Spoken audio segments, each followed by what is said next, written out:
नमस्ते, अभिवादन आपका इनोसेंट इन्वेस्टर के इस नए वीडियो में आपके लिए डिस्क्लेमर। उसके बाद आपसे बात करेंगे सोना 80,000 रुपये तोला। मतलब आप समझ पा रहे हैं, 80,000 रुपये देने पड़ेंगे आपको 10 ग्राम सोना खरीदने के लिए, यानी कि 1 ग्राम सोना हो जाएगा 8,000 रुपये या उससे भी थोड़ा सा महंगा। कैसे, हम बता रहे हैं आपको बैंक ऑफ अमेरिका की रिपोर्ट। और गोल्ड पे हम बात इसलिए कर रहे हैं क्योंकि पुराने दिनों में बहुत सारी क्वेरीज हमारे पास आई, सर गोल्ड में इन्वेस्टमेंट करने का टाइम आ चुका है क्या, सही मौका है क्या, और बहुत सारी सिचुएशन बन रही है। हम आपको सब कुछ एक्सप्लेन करेंगे, आपको बस बने रहना है हमारे साथ। अब हम आपको बता दे रहे हैं बैंक ऑफ अमेरिका ने रेज्ड किया है, मतलब अपना टारगेट को बढ़ाया, अपने टारगेट को बढ़ाया है 18 month gold price target to 3,000 an ounce. एक आउंस में कैलकुलेट होता है, जब जो ओवरऑल ट्रेडिंग होती है वर्ल्ड लेवल पे, वहाँ पर आउंस में ट्रेडिंग होती है गोल्ड की। और उसका जो प्रिडिक्शन किया गया है अगले 18 महीनों में, वो किया गया है $3,000 का। आपको आपकी जानकारी के लिए बता दूं, एक आउंस में 28 ग्राम से थोड़ा सा ज़्यादा होता है, 28 ग्राम ही आप मानिए, 28 ग्राम सोना होता है एक आउंस में, और उसकी कीमत जो है वो $3,000 हो जाएगी। अब हम आपको यहाँ पर कैलकुलेट करके दिखा देते हैं कि अगर आप $3,000 लेते हो, ठीक है, $3,000 और उसको 75 से गुणा करते हो, ठीक है, 74 अभी रेट है, 74 से गुणा करते हो 2,22,000 रुपये होते हैं। और इसमें मतलब हमने बात कर ली कि ये 2,22,000 रुपये हो जाएंगे। अब इसको हम अगर 28 से डिवाइड कर दें, ठीक है, 28 से डिवाइड कर दें तो 7,928 रुपये हो जाएंगे। कितने सोने की वैल्यू?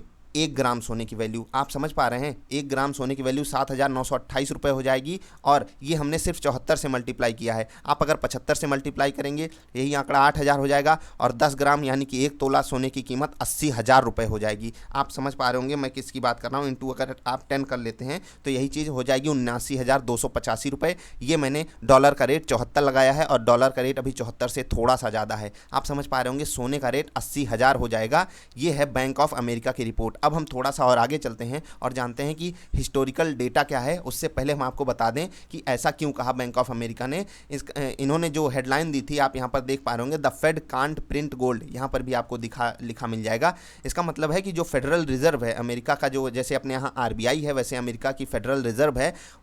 और इस रिपोर्ट में कहा गया कि क्योंकि अमेरिका की आरबीआई जो है वो गोल्ड को प्रिंट नहीं कर सकती, इसीलिए ये रेट इतना हाई चला जाएगा। अभी का रेट जो है इंडिया में वो 52,000 रुपये के आसपास पर तोला की कीमत है। प्रति तोला अगर आपको अभी रेट चाहिए वो 52,000 रुपये के आसपास है। आप जब जाएंगे, ये मैं 24 कैरेट की बात बता रहा हूँ आपको, अगर इम्प्योरिटीज़ के साथ दिया जाता है 22 कैरेट 18 कैरेट, आप अपने हिसाब से जैसे भी खरीदते होंगे तो आपको उसी हिसाब से थोड़ा सा सस्ता मिलता होगा। अभी एक करेक्शन आया है, बहुत छोटा सा करेक्शन आया है। सोने का रेट 56,000 प्रति तोले पे प्रति 10 ग्राम पे चला गया था। अब हम थोड़ा सा हिस्टोरिकल डेटा आपको दिखाना चाहेंगे, ठीक है, आपको सन 2000 की बात सिर्फ दिखाना चाहेंगे। 2000 से हम थोड़ा सा आगे आएंगे और आपको कुछ एक्सप्लेन करना चाहेंगे इस बारे में। आप 2000 में रेट देखिए 4,400 रुपये था प्रति 10 ग्राम। 2001 में वही रेट चलता रहा और धीरे धीरे ग्रेजुअली इंक्रीज करता रहा। और आप देख पा रहे होंगे 2012 में 31,000 का रेट आया। और ये इंक्रीज जो है ना, मतलब एक नॉर्मली जैसे इंसान प्रिडिक्ट करता है, आप एफडी में प्रिडिक्शन करते हो कि हाँ जो इन्वेस्टमेंट है हमारी वो धीरे धीरे बढ़ेगी, और वैसे ही होता रहा। 4400 से आप 4900, फिर 5600, फिर 58, फिर 7,000, 8400, 10,800, 2007 में, 2008 में 12,500, फिर 2009 में 14,500, 2010 में 18,500, 11 में 26,000, फिर 12 में 31,000। उसके बाद अगले 6 साल क्या हुए? अगले 6 साल जो एक रुकावट थम सा गया था सोने का प्राइस 12, 13, 14, 15, 16, 17 में, आप समझ पा रहे हैं, 18 तक, मतलब रेट आप 2012 का रेट आपको 2018, यानी कि 6 साल कोई रेट चेंज ही नहीं हुआ। जो लोग सोने में इन्वेस्टमेंट किए थे उनका रेट वहीं का वहीं रह गया। जो लोग फिजिकल खरीदे थे उनका तो ओवरऑल लॉस ही गया, क्योंकि उनको मेंटेनेंस चार्जेस वगैरह और भी चीज़ें होती हैं, फैक्टर करती हैं, हो सकेगा उसके लिए अलग वीडियो बनाऊंगा मैं। तो उनका रेट वहीं का वहीं रह गया। और 2019 में 35,220 रेट था, और 2020 का रेट आपको पता ही है कितना है, अभी 56,000 मार के आया है। अभी थोड़ा सा करेक्शन आया है। अब लोग कह रहे हैं कि सर क्या अभी भी लेने का टाइम है? लोग हमसे पूछ रहे हैं, मैंने पर्सनली लोगों को रिप्लाई भी किया था गोल्ड के रेट पे। देखिए ये भी एक इन्वेस्टमेंट ऑप्शन है, और क्यों आपको गोल्ड अभी कंसीडर करना चाहिए ये मैं आपको अभी बताता हूँ। देखिए गोल्ड में इन्वेस्टमेंट करने के बहुत सारे तरीके हैं, लेकिन जो तरीका मुझे बहुत पसंद है वो है सॉवरेन गोल्ड बॉन्ड्स का। और उसमें क्योंकि सरकार की तरफ से पूरी पकड़ होती है, सरकार आपको पूरी गारंटी देती है, और प्लस सरकार आपको 2.5% ब्याज भी देती है। जैसे कि आप इतने सालों में अगर गोल्ड होल्ड किए होते नॉर्मली तो आपको कुछ रिटर्न नहीं मिला होता, लेकिन अगर आप सॉवरेन गोल्ड बॉन्ड लिए होते इन 6 सालों में, तो आपको 2.5% का रिटर्न भी मिलता रहता, और जब गोल्ड का प्राइस अपने आप ऑटोमेटिक बढ़ता है तो आपको उसका भी फ़ायदा मिलता है। तो अब 80,000 सोना चला जाएगा, इसका ये मतलब नहीं है कि आपको अभी भी लपक के कूद फांद के किसी तरह खरीद लेना, नहीं, आपको एक करेक्शन का वेट करना है, और क्यों आपको खरीदना चाहिए वो भी मैं आपको एक्सप्लेन करने की पूरी कोशिश करूँगा, ठीक है। अब मैं आपको दिखा देता हूँ 20 सालों में सोने का जो परफॉर्मेंस है, सोने की जो परफॉर्मेंस है वो 6 गुने के आसपास है, यानी कि 600% का रिटर्न दी है, ये ज़्यादा खास नहीं है। अब आपको गोल्ड इस वक्त क्यों कंसीडर करना चाहिए, इसके लिए एक वैलिड रीज़न मेरे पास ये है कि इस वक्त जो बाजार है, जो सेंसेक्स है, जो निफ्टी है, वो बहुत ही महंगे वैल्यूएशन पे ट्रेड कर रही है, और निफ्टी का जो पी है, प्राइस टू अर्निंग रेशियो,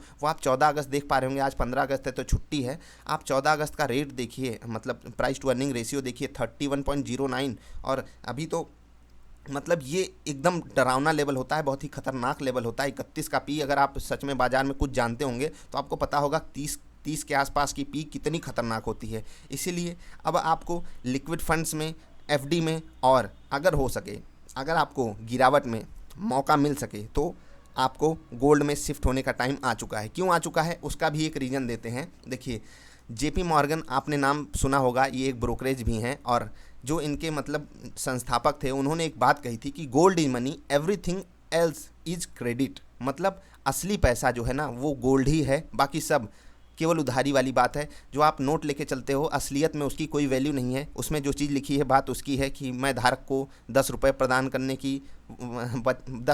करने का वचन देता हूँ, बात सिर्फ उतनी है। मैं जो समझाना चाहता हूँ आपको, आप वो समझ पा रहे होंगे। तो अब आगे का सिनेरियो क्या बनाना है वो चीज़ आपको मैं समझाने की थोड़ी सी कोशिश करता हूँ। देखिए, अब लोग कहेंगे कि ये प्राइस बढ़ क्यों रहा है, कारण समझ लीजिए।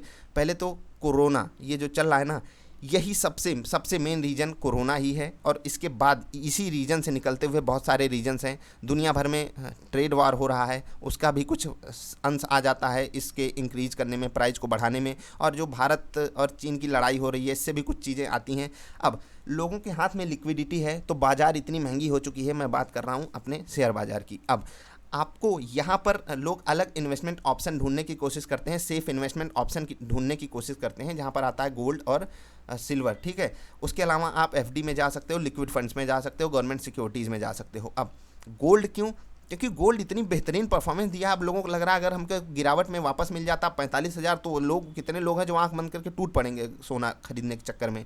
तो आपको क्या करना है, आपको एक करेक्शन का वेट करना है, और करेक्शन का वेट कब करना है आपको, अगर आपको लगता है कि कोरोना क्राइसिस अभी आसानी से जाने वाली नहीं है, ठीक है, पहली चीज़।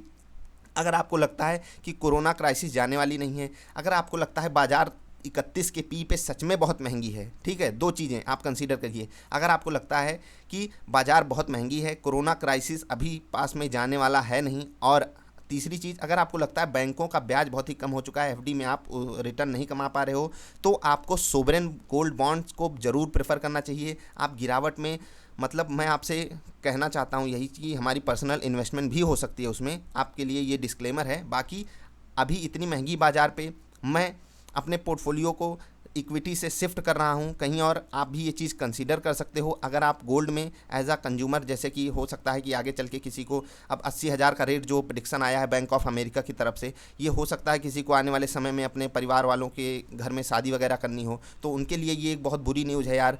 तो वो भी एक बार के लिए कंसीडर कर सकते हैं, क्योंकि उनको तो लेना ही है। अगर रेट बढ़ गया तो भी वो ले लेंगे। बाकी अगर आपके पास इस वक्त फंड है तो आप सोवरेन गोल्ड बॉन्ड्स ज़रूर कंसीडर करिए। अगर आपको जानना है कैसे उसमें इन्वेस्टमेंट कर सकते हैं, क्या उसमें फ़ायदे हैं, सरकार की तरफ से कैसी बैकिंग है, तो सब कुछ मैं आपको एक्सप्लेन करने के लिए तैयार हूं। बस आपकी क्वेरी आनी चाहिए। अगर आप हमारे साथ जुड़ना चाहते हैं और हमसे कुछ सवाल पूछना चाहते हैं तो टेलीग्राम पर जाकर इनोसेंट इन्वेस्टर जब आप सर्च करेंगे, हम जो हमारे चैनल का नाम है वही चीज़ आपको सर्च करनी है, इनोसेंट इन्वेस्टर। उसके बाद हमारा ग्रुप मिल जाएगा टेलीग्राम पे, वहाँ पर आप हमसे आस्क इनोसेंट इन्वेस्टर पे पर्सनल क्वेरी छोड़ सकते हैं। अगर आपके पास कोई और सुझाव हो या कुछ और जानना चाहते हो तो आप हमारी वेबसाइट niftyindia.in विजिट कीजिए। नाम, ईमेल आईडी और मैसेज जरूर छोड़िएगा। गोल्ड पे आपको और क्या जानकारी चाहिए वो आप हमसे पूछ सकते हैं। मैं आपको फिर से कहता हूँ, देखो यार, नो डाउट गोल्ड एक बहुत ही सेफ इन्वेस्टमेंट ऑप्शन होता है। इससे बेटर, मतलब इससे ज़्यादा सेफ, मतलब एफडी और गोल्ड, ये दो चीज़ें, गोल्ड और सिल्वर दोनों एक साथ मानिएगा, इसको मतलब बहुत ही सेफ माना जाता है। लेकिन अगर आप फिजिकल फॉर्म में रखते हो तो आप समझ सकते हो कि पर्सनल लेवल पे गोल्ड संभालना कितना हेक्टिक हो जाता है। इसलिए आपको एक अच्छा investment option gold sovereign bonds को ज़रूर प्रेफर करना चाहिए। मैं उसके लिए हो सकेगा एक अगली वीडियो बनाऊंगा। तो बस अभी के लिए इतना ही, मिलेंगे फिर से किसी अच्छी वाली वीडियोज़ में। तब तक के लिए हंसते खेलते रहिए यार। वीडियो देखने के लिए आपका बहुत बहुत आभार, धन्यवाद।